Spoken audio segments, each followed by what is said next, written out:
So when we say composite function,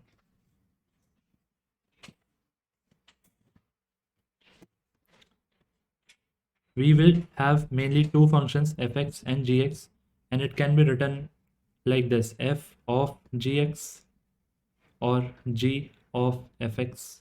In short, we call it as fogx and gofx. This is a bit confusing representation. If you want to understand in an easy form, then this is a better one.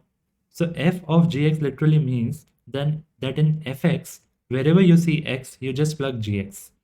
To understand that, I will take a simple example, fx as x square and gx as x plus 5. So if I want to find f of gx, in f, wherever I have x, I will just plug this gx value. So that will give me x plus 5 whole square. I can definitely open it up and solve and write it down in the simplified form. But keep it like this only to understand that it is x square, and in place of x, we have just used this gx value. Just opposite logic is applied for g of fx. So over there in g, we are going to put fx wherever we have x. So here x value is replaced by fx. So sometimes it is advised to write even like this: fx plus 5, and the value of fx is x square plus 5. Okay, so this is how we deal with composite function.